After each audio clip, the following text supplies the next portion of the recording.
In the crystal-lit ballroom of the Lotte World Tower's Sky Lounge, where Seoul's diplomatic elite gathered under the pretext of a bilateral trade summit, Nkrumah stood near a floor-to-ceiling window overlooking the Han River's glittering vein.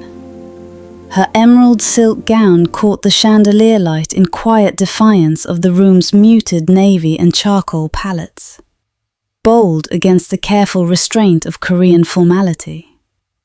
She held a champagne flute she had barely touched, scanning faces for the minister her father insisted she charm tonight.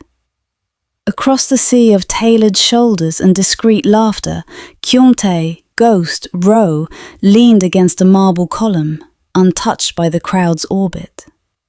Black three-piece suit, no tie, cufflinks the colour of obsidian. He rarely attended these events. His presence was currency, extended only when leverage needed collecting. Tonight he watched, not the ambassadors, but the woman whose gaze had swept past him twice already, once curious, once lingering. Their eyes met the third time, not a glance, a collision. Arma felt the air shift, as though someone had opened a window to the winter night outside. His stare carried no smile, no practiced warmth, only unflinching assessment, the kind that measured worth in seconds rather than compliments. She lifted her chin instinctively, the small gold hoops at her ears catching light like signals. Kyung-tae did not look away. Instead, he straightened fractionally, the movement so subtle only someone watching closely would notice. A waiter passed between them, breaking the line for 3 heartbeats. When the space cleared again, he was still there, watching her with the same unhurried intensity, as though the rest of the room had dimmed to irrelevance. She should have turned back to the conversation at her elbow. Protocol demanded it. Her father's expectant glance from across the room demanded it, yet her pulse betrayed her, quickening under the weight of that gaze, heavy as a promise no one had spoken. Somewhere behind her, a string quartet began a slow rendition of Arirang, the notes threading melancholy through the polite chatter. Kyung-tae tilted his head almost imperceptibly. Acknowledgement, challenge, invitation, all at once. Arma, once, softly. Then she lifted her glass in the smallest toast, barely a centimetre, directed only at him. He answered with the ghost of a nod, the corner of his mouth rising just enough to hint at danger wrapped in elegance. Neither moved closer, neither looked away. Outside, the city lights trembled on the river like scattered secrets waiting to surface. Inside, something irreversible had already begun. 4, large. 5, large. 0, large. The monsoon arrived without apology. Sheets of water hammered the tinted windows of the embassy limousine as it eased through Gangnam's illuminated canyons. Nkrumah pressed her forehead to the cool glass, watching neon signs bleed crimson and electric blue across flooded sidewalks. Seoul in July felt alive in a way Accra never did. Restless, secretive, every surface reflecting something it wasn't supposed to show. Inside the car, her father... The minister will expect conversation about the lithium memorandum. Smile, ask about his grandchildren, then steer to the port concessions, subtly. Arma nodded once. She had memorized the briefing packet the way other women memorize song lyrics. At 26, she was already fluent in the choreography of influence, charm without flirtation, intelligence without threat. Tonight's cultural reception at the Sejong Center was merely another stage. The driver opened her door beneath the venue's porte cochere. Rain drummed on the canopy like impatient fingers. She stepped out in emerald silk that caught the overhead lights and turned them liquid. Her father followed, already scanning for useful faces. Inside, the air conditioning battled the humidity that clung to skin. String lights draped across high ceilings mimicked stars. Diplomats and business elites moved in slow orbits, glasses catching gold. Arma accepted a sparkling water, let the cold glass anchor her palm, and began the ritual. She felt him before she saw him. A shift in the room's gravity, the way conversations hushed fractionally near the east wall. There, half-shadowed by a lacquered screen, stood Kyung-tae Ro.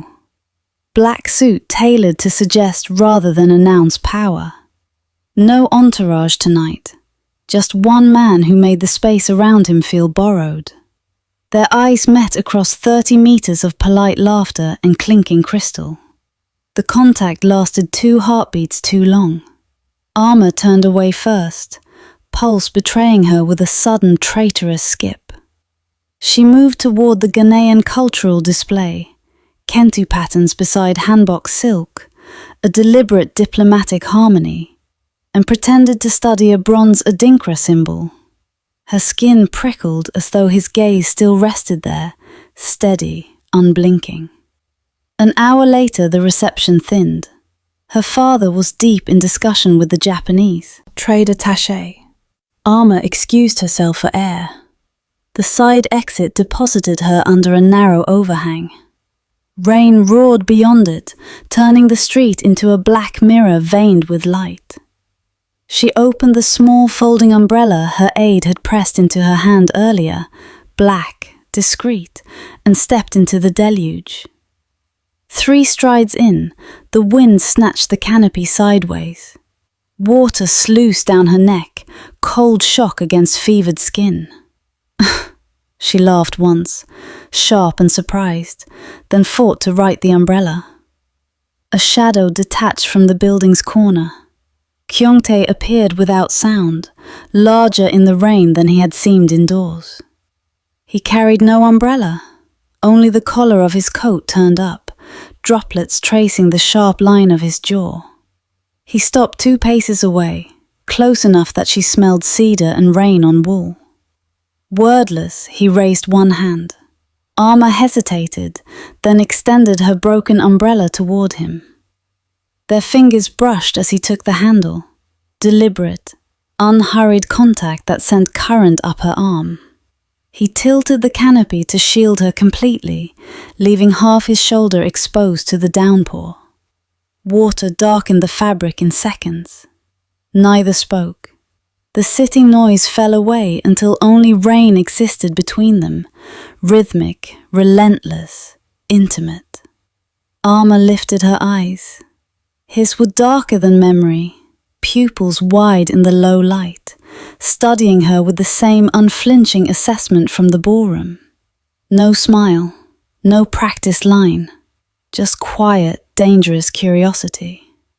"You'll ruin your suit," she said, voice softer than intended. One corner of his mouth lifted, barely. "It survives worse." The words carried weight she couldn't yet decipher. A black SUV idled at the curb 20 meters away, headlights cutting pale tunnels through the storm. His ride. Or one of them. Arma's phone buzzed against her thigh, her father's number. Duty calling her back inside. She didn't move. Kyung-tae inclined his head fractionally toward the embassy car waiting behind her. "Your father is looking." She felt the truth of it like a physical pull. Yet her feet stayed planted. Thunder rolled low overhead. He stepped closer, close enough that the shared umbrella forced shallow breaths, the heat of him cutting through wet silk. Not touching. Never touching, but the space between them crackled, alive with what neither would name. "Careful," he murmured, voice pitched for her alone. "Some storms don't announce themselves." Arma swallowed. "I'm not afraid of rain." His gaze dropped to her mouth for one suspended second, then returned to her eyes. "Liar," he said quietly. Then he released the umbrella into her grip, stepped backward into the torrent without looking away, and turned toward the waiting SUV. Armor watched him disappear into the black vehicle, taillights bleeding red across wet asphalt. Rain hammered the silk canopy he had held for her. Her phone buzzed again. She answered this time, voice steady even as her heart refused to settle. Behind her, the city lights trembled on flooded streets, scattered secrets already rising to the surface. 0, large. 1, large. 2, large. 3 days after the rain, the university auditorium still smelled faintly of wet wool and chalk dust. Afternoon light sliced through high windows, striping the tiered seats in pale gold. Armor stood at the podium in a tailored cream blazer over navy trousers, professional armor, delivering her guest lecture on resource diplomacy, Africa-Asia corridors in the 21st century. Her voice carried clear and measured, pausing only when she gestured to the projected map of lithium routes snaking from Congo to Incheon ports. Students scribbled. A few ambassadors' aides in the back row nodded approvingly. She felt the shift midway through her second slide. A single figure entered from the upper doors, silent, deliberate, then chose a seat in the last row, far left. Black coat draped over the armrest. No notebook, no phone. Just Kyung-tae row, elbows on knees, chin resting on steepled fingers, watching her the way a chess master studies the board before the first move. Her throat tightened for half a second. She recovered by turning to point at Greenland's rare earth deposits, but the awareness remained. His gaze never wavered, steady pressure against her skin even when she refused to look up again.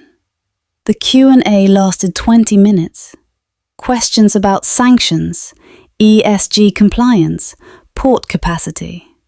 She answered each with practiced ease, yet every time she scanned the room, her eyes snagged on him.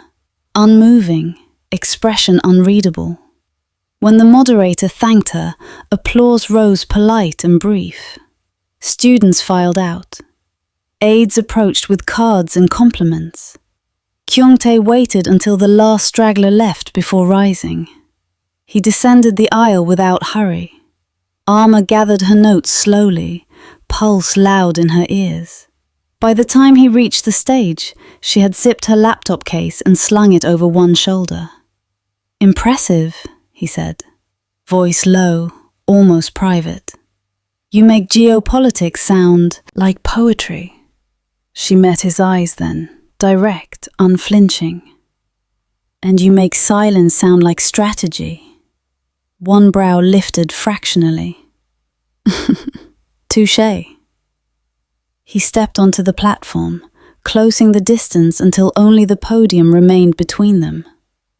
Close enough that she caught the faint scent of rain-soaked cedar again, as though the storm had followed him indoors. "I didn't expect an audience," she said. "You had one." His gaze flicked to her mouth, then back. "I wanted to hear how you speak when no one is watching you perform." The words landed like a hand on her wrist, light but impossible to ignore. Armor tilted her head. "And what did you conclude?"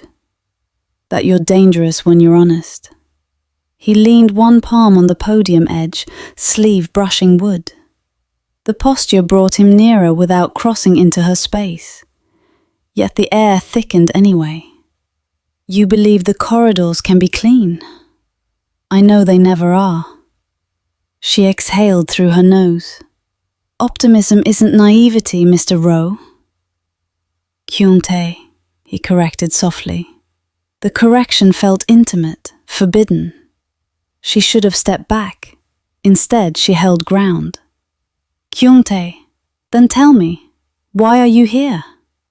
For the first time something flickered behind his control, a shadow of hesitation, gone in a breath. "Curiosity," he said, "and perhaps warning." "Warning?" "Some doors open easier than they close." His voice dropped lower. "Your father's memorandum is fragile." Certain parties would prefer it fail. Others would prefer the messenger compromised. Her stomach coiled. Not fear, something sharper. Recognition that he knew more about her world than he should. "And which are you?" she asked. He studied her another long beat, then quietly. "Neither. Yet." The single word hung between them, loaded, unfinished. Outside, campus bells tolled the hour. Somewhere a door slammed, reality pressing in. Arma straightened. "I have dinner with my father in 40 minutes. He's already chosen the guest list, potential husbands included." Kyung-tae's jaw tightened, just enough to notice. "Then let me buy you tea first." She almost laughed at the absurdity. "You think tea will change the equation?" "No." He pushed off the podium, creating space she suddenly didn't want. "But it might let us speak without witnesses." She should refuse. Protocol. Reputation. The invisible leash of expectation tightening around her throat. Instead, she heard herself say, "1 cup." His mouth curved, not a smile, a concession. "There's a place in Insadong, quiet, traditional, no cameras." They walked out together, not touching, not speaking. Just two shadows moving through emptying corridors, the tension between them humming like taut wire. The tea house waited down a narrow alley. Low wooden eaves, paper screens glowing amber against dusk. Inside, tatami mats and the soft clink of porcelain. A private room at the back, reserved, she realized. He had planned this. They knelt across from each other at the low table. The server poured barley tea, then vanished. Steam rose between them like a veil. Arma lifted her cup. "Your move." Kyung-tae mirrored her. Their eyes locked over the rim. "You speak of corridors," he murmured. "But some paths are built on graves, mine included." The admission hung raw, vulnerable, unexpected. Her fingers tightened on porcelain. "Then why walk toward me?" "Because," he said, voice barely above the hiss of the tea kettle. "For the first time in years, I want something that isn't power." The words stole her breath. Outside, Seoul's evening traffic hummed distant thunder. Inside, the space between their knees crackled, unspoken, unbearable, inevitable. Neither drank, neither looked away. And somewhere in the city, unseen threads of influence tightened around them both.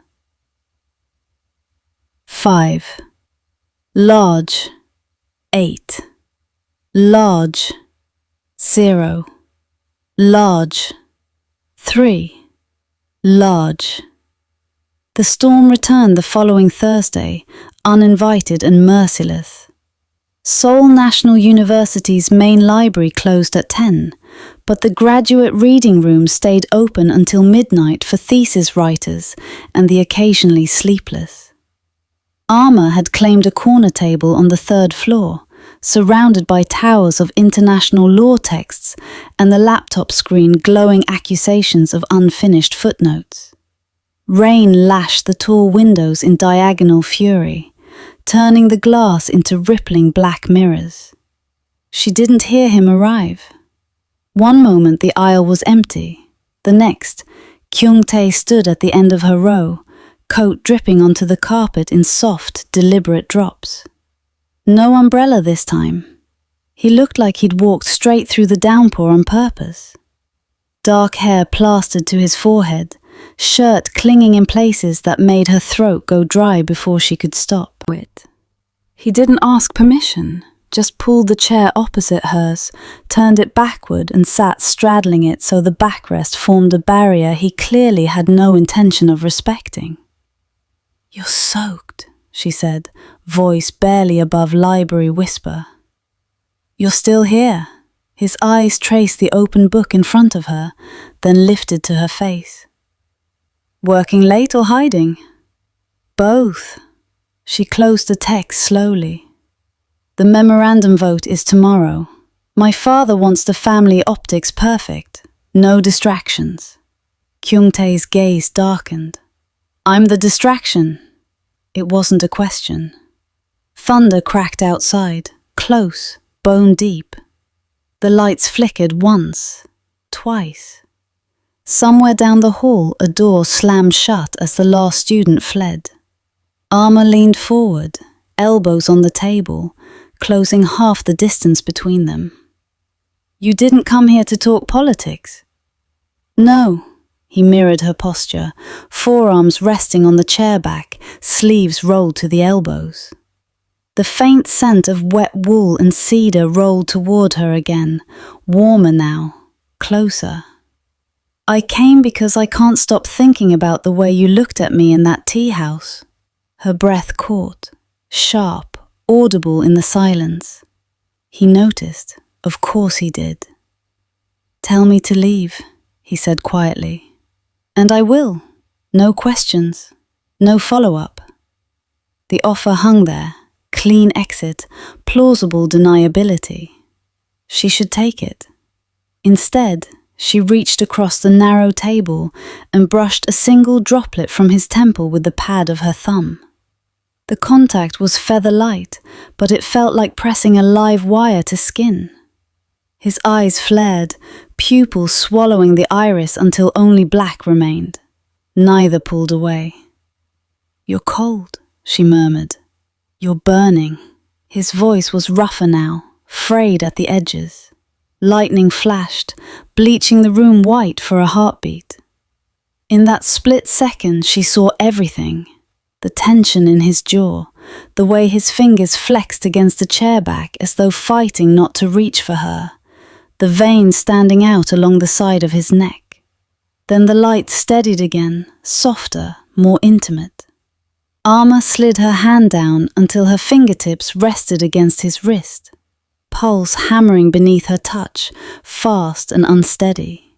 His control, the famous iron control everyone whispered about, cracking right in front of her. Kyung-tae, she said, tasting his name like a secret she wasn't supposed to know. What happens if someone sees us? He turned his hand slowly, catching her fingers between his. Not tight, just enough to hold. Enough to feel the tremor running through both of them. Then the rumors start tomorrow, he answered. Your father's deal falters. My enemies smell blood. And we both pretend this never happened. Simple, brutal, true. She should let go. Instead, she turned her palm up, lacing their fingers together on the table between them. An act so small, so enormous. Thunder rolled again, lower this time, almost tender. He lifted their joined hands, pressed the back of hers to his lips. Not a kiss, not quite. Just the barest graze of mouth against skin, warm breath fanning over her knuckles. Her eyes fluttered close for one helpless second. When she opened them again, he was watching her with something raw and unguarded. Hunger wrapped in restraint, need dressed as caution. I've spent years building walls, he said against her skin. You make me want to burn them down. Arma, and if I let you? His thumb traced the inside of her wrist, slow, deliberate circle. Then we stop pretending we can walk away. The library lights dimmed automatically, final warning before closing. Neither moved. Rain hammered the windows like it was trying to get in. Somewhere far below, a security guard's footsteps echoed up the stairwell. Kyung-tae released her hand first, reluctant, every millimeter a small death. He stood, coat dripping, eyes never leaving hers. Tomorrow night, he said. There's a private viewing at the Liam Museum. 9 o'clock. Back entrance. No press, no cameras. It wasn't an invitation. It was a line drawn in wet ink. Arma rose too, gathering her things with hands that refused to steady. "I'll be there," she answered.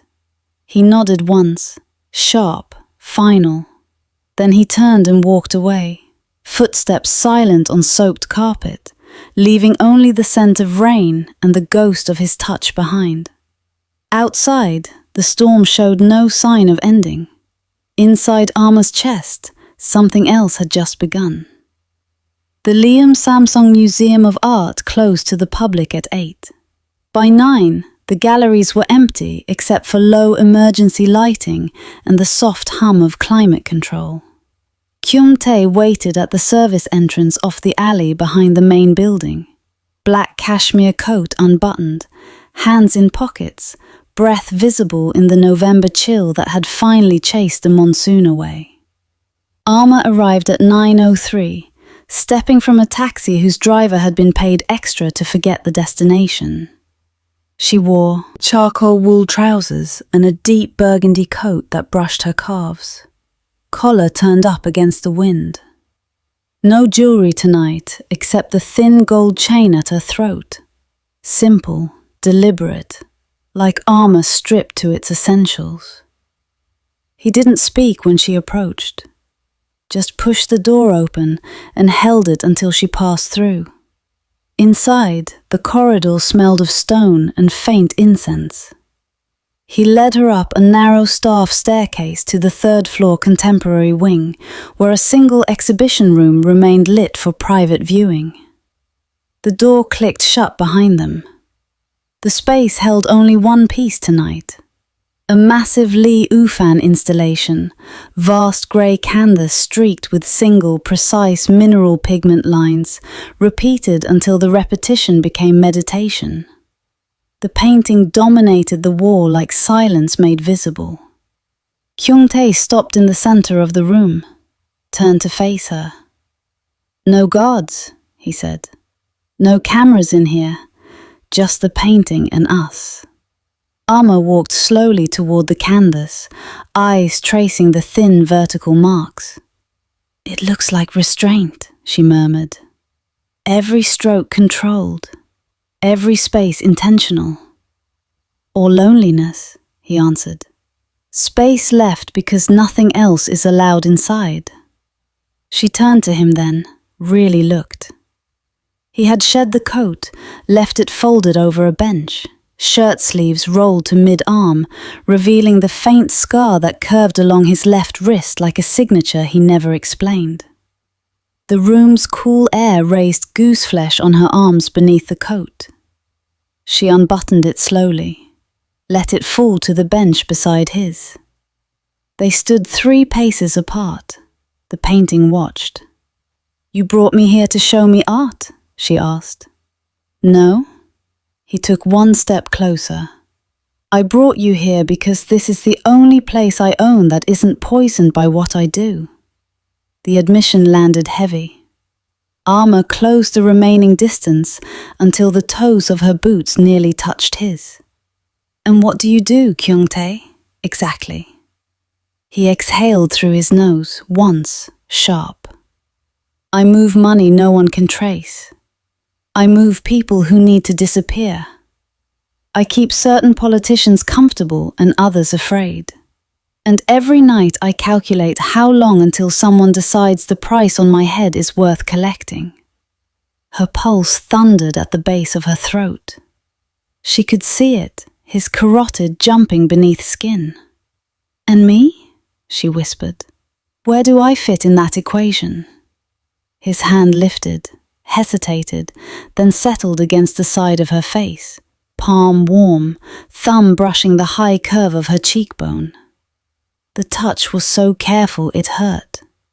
"You don't fit," he said. "That's the problem. You break every variable." Arma turned her face into his palm, closed her eyes. Let herself feel the tremor in his fingers, the same tremor she felt racing under her own skin. "Then stop calculating," she said. His other hand found her waist, slow, deliberate, fingers splaying across the small of her back through thin silk. He pulled her in until their bodies aligned, chest to chest, hip to hip. No rush, no demand. Just the press of heat through fabric, the rise and fall of breathing sinking without permission. She tilted her head back. Their mouths hovered one exhale apart. He didn't kiss her. Instead, he rested his forehead against hers, eyes closed, brows drawn tight as though the contact pained him. "I could ruin you," he breathed against her lips. "One photograph, one whisper. Your father's deal collapses. Ghana's leverage in Seoul evaporates. You become the story instead of the diplomat. I know, and still you're here." Yes. His grip tightened fractionally on her waist, possessive, protective, terrified all at once. Outside the room, a distant alarm chirped once. Security sweep on another floor. Kyung-tae stiffened, lifted his head. "We have 7 minutes before the next patrol passes this wing."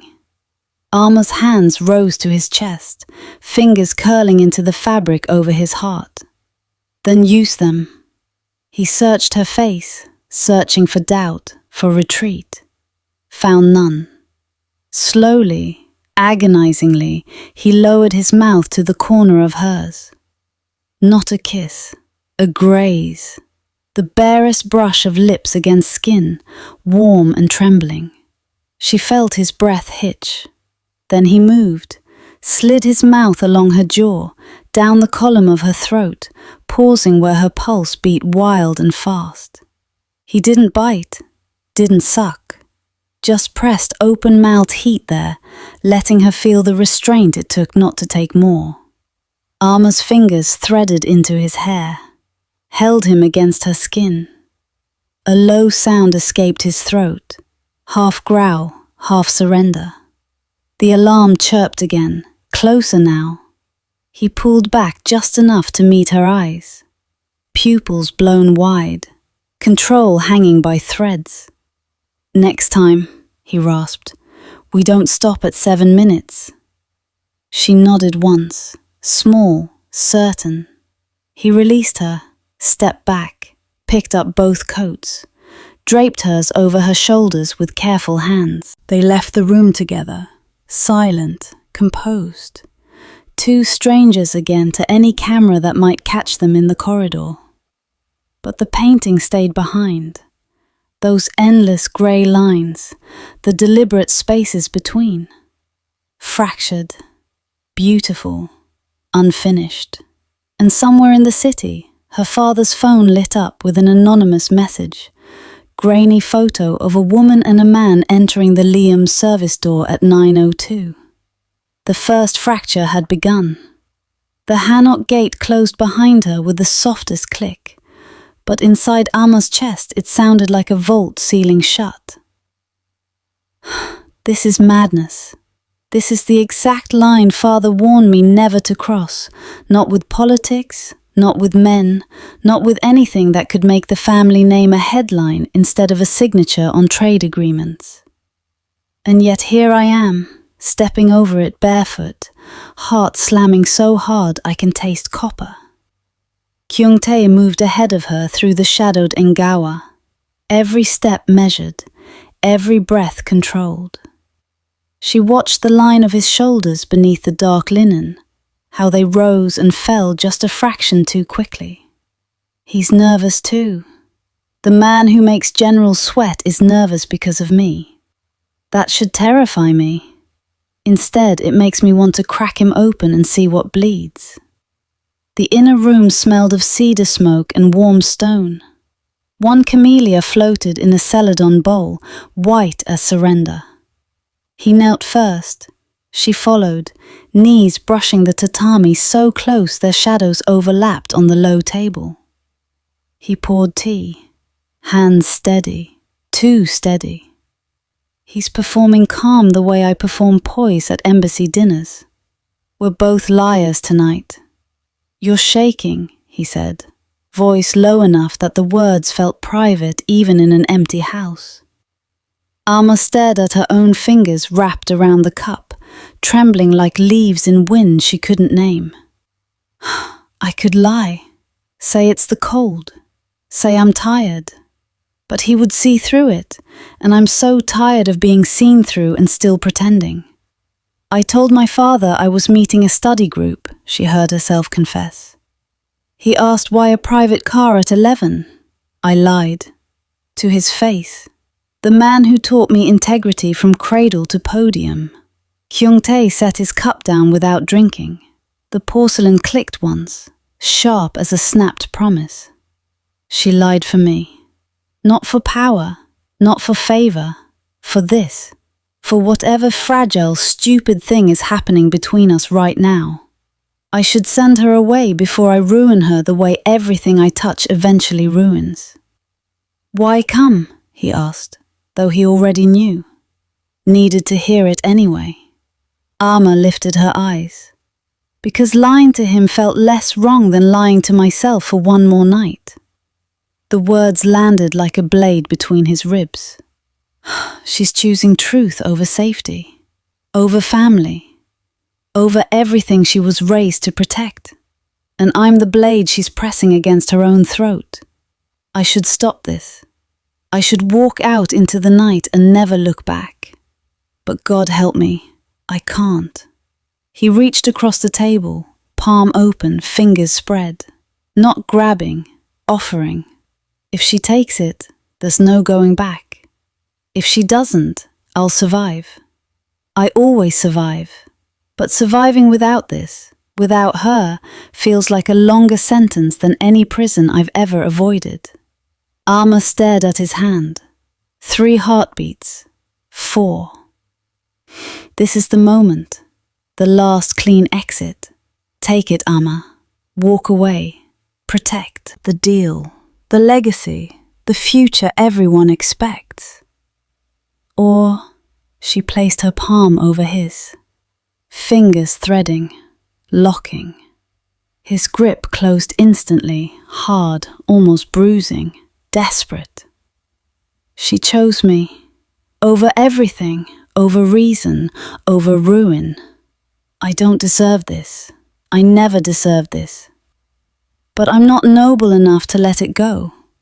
She felt the tremor pass between them, his fear bleeding into hers feeding his. We're both terrified, and neither of us is running. Tell me to stop, he rasped. I can't. I won't. Not tonight. Not when every careful, curated piece of my life has felt like wearing someone else's skin. He rose to his knees, pulling her with him. The table stayed between them like a flimsy last defense. 7 inches of wood. That's all that's left between restraint and wreckage. I've never asked anyone for anything, he said, forehead dropping to hers, breath scorching her lips. Not mercy, not time, not this. Amma closed her eyes. A tear escaped anyway, hot, traitorously honest. He's asking. The man who commands silence is asking me for something, and it's breaking him to do it. Then ask, she whispered. His hand cradled her neck, thumb stroking her jaw like she might shatter. I want to beg. I want to demand. I want to take. But more than that, I want her to choose it. Every second, every risk. Because if she chooses, maybe, just maybe, this doesn't end in ashes. I want every minute you can give me, he breathed, before the world takes them back. The tear tracked down her cheek. He caught it with his lips, soft, reverent press at the corner of her eye. She tastes like salt and courage, like everything I've spent years pretending I didn't need. Then he kissed her, deep, slow, starving. This is what drowning feels like when you want it. every slide of his tongue is a confession I never knew I was waiting to hear. Every catch in his breath is permission to fall apart. She fisted his shirt, pulled him closer. The table edge bit into her thighs. More, God, more. I've been starving too. Starving for something real beneath all the protocol and poise. They broke apart, gasping, foreheads pressed, his hand still on her neck, hers knotted in linen over his racing heart. Her pulse is under my thumb, wild, alive, mine, if only for tonight. I'm dangerous for you, he said, voice cracked open. I know. Your father's deal. I know. My enemies. I know. He pulled back enough to search her face, eyes wet, jaw locked. She knows, and she's still here, still choosing. How do I live with that kind of trust when my whole life is built on betrayal? Then why? He demanded, voice breaking on the single word. Anna lifted trembling fingers to his face, traced cheekbone, shadow, scar. Because I'm tired of being the perfect daughter, the flawless negotiator, the safe choice. Because when he looks at me, he sees Amma, not Ambassador Nkrumah's daughter. And that terrifies me as much as it frees me. Because, she whispered, careful has never once made me feel alive. Silence swallowed the room. He kissed her again, slower, anguished, every movement a plea he couldn't voice. I'm going to destroy us both, and I'm going to savor every second of the destruction. Outside, wind tore at the bamboo. Inside, her phone lit up on the cushion, father's name flashing. She ignored it. His fingers splayed across her waist, pulling her flush until she felt every taut line of him. Let them come. Let the photos leak. Let the deals collapse. Tonight I'm not the diplomat's daughter. Tonight I'm just his. The phone buzzed again and again. Neither reached for it. The camellia trembled in its bowl. And in the city beyond the gate, an encrypted alert pinged. 2 shadows entering a hanok at 11:17. Time-stamped, forwarded, inevitable. The veil had torn. Neither cared enough to mend it. The embassy residence dining room glittered under crystal chandeliers, every place setting aligned with military precision. Ghanaian kente runners lay beneath silver service, candles burned low in hurricane glass, and the air carried the scent of jollof rice spiced just enough to remind everyone whose table this was. Ambassador Nkrumah sat at the head, impeccable in charcoal wool, smiling the smile that had secured 3 trade protocols in as many years. Anna sat to his right, emerald dress, gold hoops, posture flawless. This is the performance I was born for. Smile, nod, charm the trade attaché from Lagos who keeps glancing at my ring finger like it's a negotiation point. Pretend the weight of last night's kiss isn't still burning under my skin like a brand no one else can see. Across the table, the attaché, Kwame Mensah, 38, widowed rising star, lifted his glass. To stronger ties between our nations, and perhaps personal ones.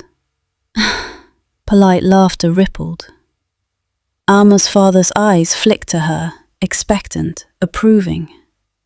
He's already picturing the wedding announcement, the photo op at Kotoka International, the headlines that say, "Diplomatic Union seals economic future." He doesn't know I spent last night with my mouth on a man who could burn all of it down with one phone call. She raised her glass. "To ties that endure," she said, voice steady even as her pulse stuttered. Endure? What a lie. Nothing about this feels enduring. It feels like running toward a cliff with my eyes open. Halfway through dessert, coconut tart glistening like false promises, her father cleared his throat. Ama, Kwame has expressed interest in showing you the new Ghanaian cultural exhibit at the National Museum tomorrow evening. I told him you'd be delighted. Kwame smiled. Warm, practiced, safe. Safe. That's what they all want for me. Safe husband, safe alliances, safe life. I used to want it too, until I tasted something that wasn't safe at all. I'll check my schedule, she answered, smile never slipping. Her father's gaze sharpened. It's already cleared. The words landed like a door locking. She excused herself after coffee, migraine, she said. No one questioned it. Diplomatic children were allowed small rebellions as long as they stayed small. In her bedroom she locked the door, leaned against it, and let the mask fall. He's going to force this, not with anger, with quiet, relentless expectation. The same way he's forced every choice since I was 16. And I've let him. Because obedience was easier than fighting. Until now. She opened her phone. One new message from an unknown number. No name. Just coordinates and a time. 23:45. A warehouse district near Maplegu. Kyung-tae. He never texts from the same number twice. Never risks traceability. Even now he's protecting me from himself. She stared at the screen until the letters blurred. I should delete it, block it. Tell my father everything and let the consequences fall where they will. But the thought of never seeing him again, of never feeling that tremor in his hand when he touches me, makes my chest cave in. She changed into black jeans, dark hoodie, flat boots. Slipped out through the service entrance. The night driver was off duty. She walked 3 blocks to hail a taxi, hood up, heart hammering. The warehouse was derelict, rusted roller doors, broken windows taped with cardboard. One side entrance stood ajar, faint blue light leaking through. Inside, concrete floor, high ceilings, stacks of unused pallets. And Kyung-tae, leaning against a steel beam, arms crossed, black coat open over a grey shirt. He looked exhausted, shadows under his eyes deeper than she remembered. He straightened when he saw her. You came. I shouldn't have. But you did. They stood 10 paces apart. The distance felt wider than the Han River. He spoke first. There was a move against me tonight. One of my lieutenants tried to sell my position to a rival faction. I handled it. Ama's stomach dropped. Handled it how? His jaw tightened. Permanently. The word hung cold between them. She took 1 step closer. You killed him. I neutralized the threat. His voice was flat, but his eyes were wrecked. To protect the rest. To protect this. This. Us. Whatever fractured thing they were building in stolen hours. Ama closed the distance until she could see the fresh bruise blooming along his knuckles. He fought tonight. For his empire. For his life. And maybe, just maybe, for me. She reached for his hand. He flinched, barely, but let her take it. His skin was cold, knuckles split. You're bleeding, she whispered. It's nothing. It's everything. She lifted his hand to her lips, pressed a soft kiss to the broken skin. You're bleeding because of choices you made long before me. And I'm bleeding inside because of choices I'm making now.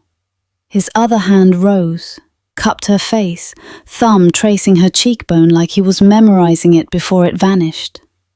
I can't give you clean hands, Ama. I can't give you a future without shadows. All I can give you is the truth. I would burn every bridge I've built if it meant keeping you safe. Tears stung her eyes.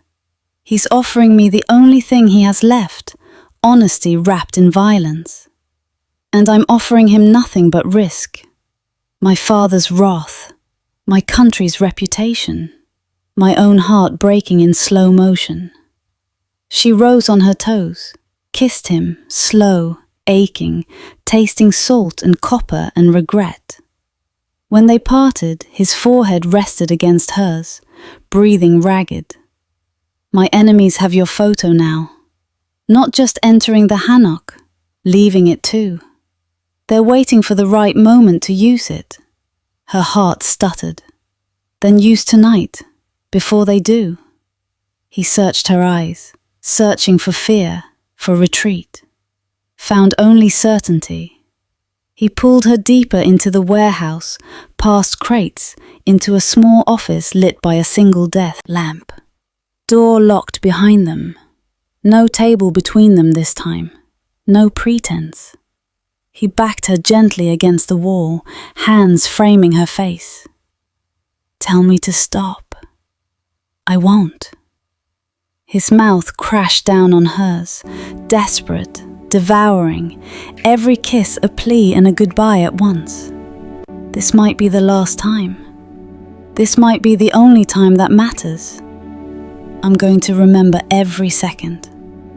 Her hand slid under his shirt, skin hot, muscles taut, scars mapping stories she hadn't earned yet. He groaned against her throat, low and broken. They didn't undress, didn't need to. The heat between them was enough, bodies pressed tight, hands roaming with restrained fury, breaths mingling in sharp gasps. His fingers threaded into her hair, tugging just enough to tilt her head back, lips at her pulse. You're the only thing I've ever wanted that wasn't power, he rasped. And I'm terrified I'll destroy you trying to keep you. She pulled in closer, nails digging into his back. Then destroy me. Just don't leave me untouched.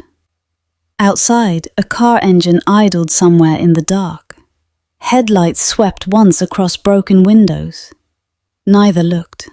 They stayed locked together, foreheads pressed, breath sinking, hearts hammering in frantic duet, until the first hint of dawn grayed the edges of the room. When they finally parted, his hand lingered on her cheek. Go home, before they notice you're gone. She nodded, once, small. And you? I'll handle what's coming. She slipped out first, hood up, taxi waiting 2 blocks away. Back at the embassy, she entered through the service door. Shower, fresh clothes, makeup to hide swollen lips and shadowed eyes. At breakfast, her father studied her over coffee. You look tired. Late night studying? He nodded, slow, unconvinced. Kwame will pick you up at 7. Wear something appropriate. She met his eyes, smiled the practiced smile. Of course, Papa. Inside, I'm not going. Not tonight. Not ever again if it means burying this. Across the city, Kyung-tae stood on a rooftop overlooking the Han, phone in hand, watching encrypted alerts flood in. One message stood out. Photo attached. Armor leaving the warehouse. Timestamp 0412. His thumb hovered over delete. Then he forwarded it to his most trusted remaining lieutenant with one line. Protect her, whatever it costs. The echo of betrayal had grown louder, and the silence between them was starting to scream. The safe house smelled of fresh linen and faint gun oil, clean sheets on a bed that had never been slept in, a single lamp carving long shadows across bare concrete walls. The blackout curtains were drawn, but Seoul's neon still bled through the seams in thin electric veins, pulsing against the glass like a heartbeat that refused to quiet. Kyung-tae stood by the window, back to her, coat discarded on the floor. shirt untucked, sleeves rolled. The line of his shoulders was rigid, every muscle locked as though bracing for a blow that hadn't landed yet. Armor remained near the door she had just closed. Hoodie half unzipped, boots still on, heart slamming so hard she could feel it in her fingertips. She spoke first, barely above a whisper. "You said permanently. I need to hear the rest." He didn't turn. I gave him the chance to run. He laughed. Said I was soft now because of you. Said you'd be the thing that finally brought me down. Voice lower. So I proved him wrong. Her stomach twisted. He killed because someone threatened me. Not the Empire. Me. The distinction matters more than it should. She took one step forward, then another, until she was close enough to see the tremor in his hands where they gripped the windowsill. "And now they know," she said, "that you'll kill to keep me." He turned then, slow, deliberate, eyes darker than she'd ever seen them. "They know I'll do worse than kill." The space between them shrank to nothing. She lifted her hand, hesitant, brushed the knuckles still raw from earlier. He caught her wrist before she could pull back. Not hard, just enough to hold her there. Thumb pressed to her pulse point, feeling how wildly it raced. "You're terrified," he murmured. "Of losing you," she answered. "Not of what you are." His grip tightened fractionally. Then he released her wrist only to slide his palm up her arm, slow, burning trail that raised gooseflesh in its wake.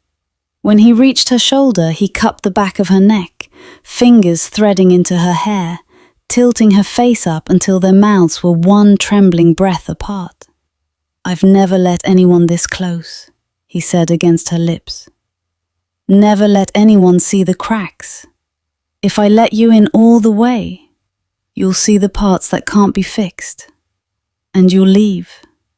Armor rose on her toes, closed the last millimeter.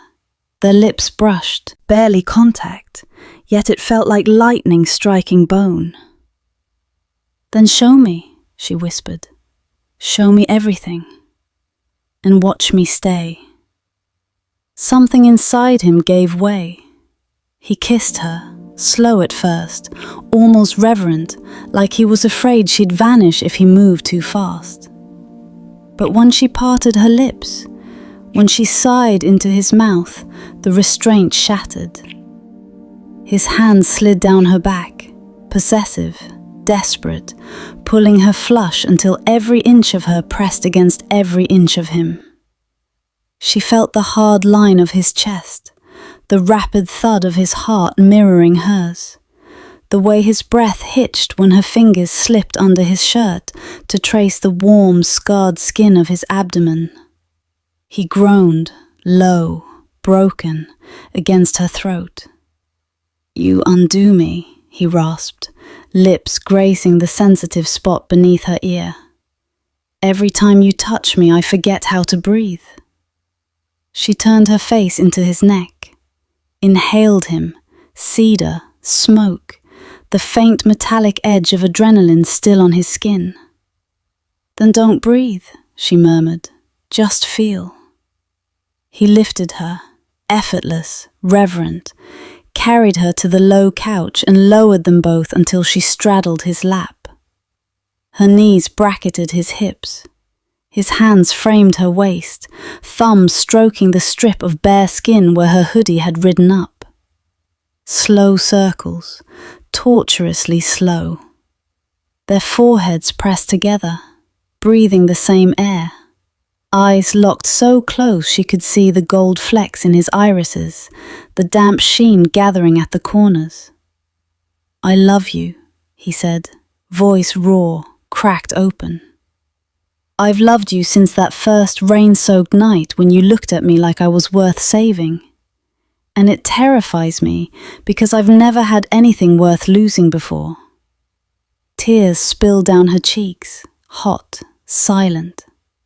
She didn't wipe them away. I love you too, she whispered. So much it hurts. So much I'm willing to burn everything else down just to keep this. His mouth found hers again, deeper now, hungrier. Every slide of tongue a plea, every soft bite a promise. Her fingers knotted in his hair, tugging just enough to make him growl low in his throat.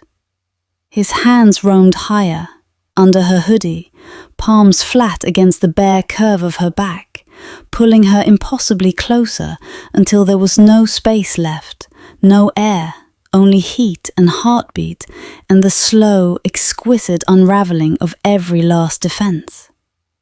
When they broke apart, gasping, trembling, he rested his forehead against hers again. One hand cradled her face, the other splayed wide across her lower back, holding her like she might disappear. I can't promise you safety, he breathed. I can't promise you tomorrow, but I can promise you this. Every second I have left, every breath, every heartbeat, it's yours. Even if the world takes everything else. Amma cupped his jaw, thumb tracing the line of his mouth, still swollen from her kisses. Then give it to me, she said.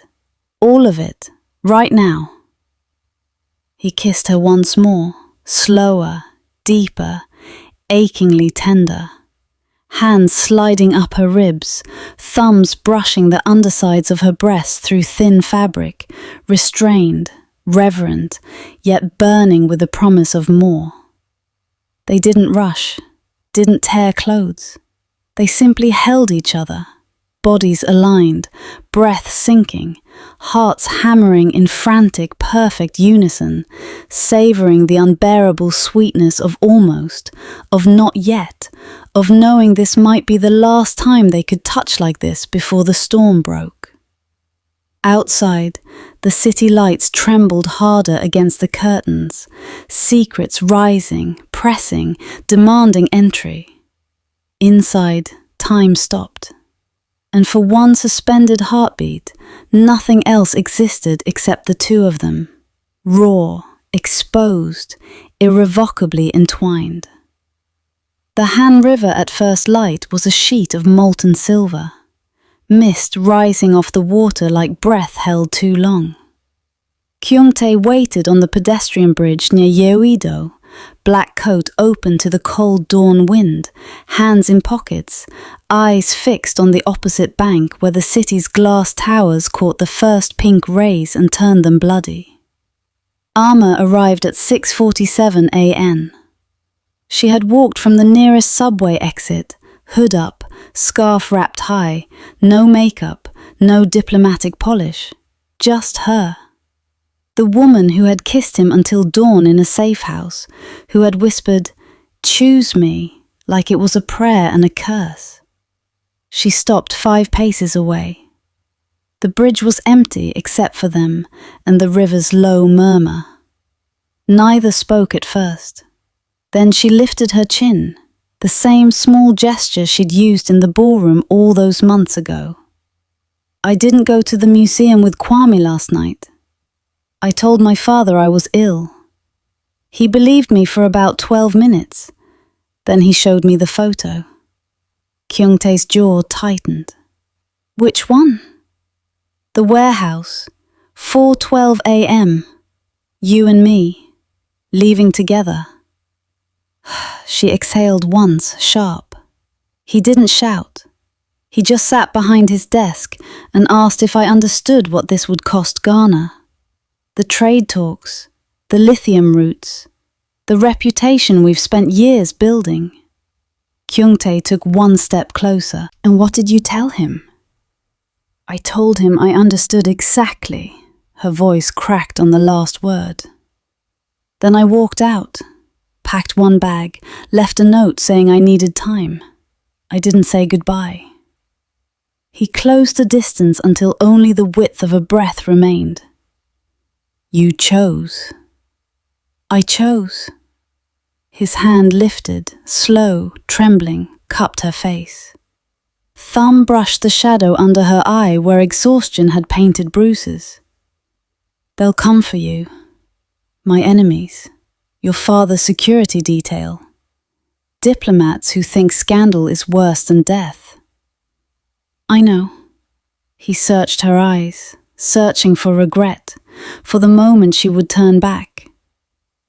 I dismantled half the syndicate last night. Told my remaining lieutenants the old structure ends today. No more extortion. No more leverage over officials. We pivot. Legitimate security consulting, cyber defense contracts. Clean money, or as clean as it gets. Arma's breath caught. You're walking away from everything you built. Not everything. His forehead dropped to hers. I'm walking toward the only thing that ever mattered more. Tears slipped free, hers, then his. Silent, unashamed. She rose on her toes, kissed him, soft at first, then deeper, hungrier, every press of lips a vow sealed against the dawn. His arms wrapped around her waist, lifting her until her feet left the ground, until the world narrowed to the heat of his mouth, the tremor in his hands, the way he held her like she was both anchor and storm. When they parted, gasping, foreheads pressed, he whispered against her lips, I love you enough to let you go if that's what keeps you safe. Arma shook her head, fierce, immediate. Don't you dare. I didn't burn my life down to be set free. I burned it so we could build something new, together.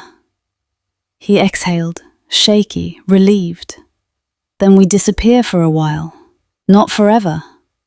Long enough for the photos to fade, for the deals to shift, for the anger to cool. I have places, quiet ones. We start there. No syndicate, no embassy, just us figuring out who we are when the shadows aren't watching. She nodded, small, certain. And when the world comes looking? We face it, side by side, no more hiding. The first commuter ferries began to move on the river below, horns low and mournful. Somewhere upstream a gull cried. Kyung-tae set her down gently, took her hand, laced their fingers so tightly their knuckles whitened. They turned together, facing the rising sun, the city waking behind them, the river carrying yesterday's secrets out to sea. Arma leaned her head against his shoulder. No more trembling lights, she murmured. No more secrets rising, just us, solid, real. He pressed a kiss to her temple, lingering, reverent. Just us. They walked off the bridge together, slow, unhurried, two figures against the pink-gold sky, hands clasped, steps matched. Behind them the Han flowed on, calm now, reflective, carrying the last echoes of the storm that had brought them here. Ahead, uncertainty, sacrifice, rebuilding, but also morning light, and the quiet, unbreakable certainty that whatever came next, they would meet it together. The reckoning had arrived, and they had chosen each other over empires. Dawn broke fully, clean, bright, final.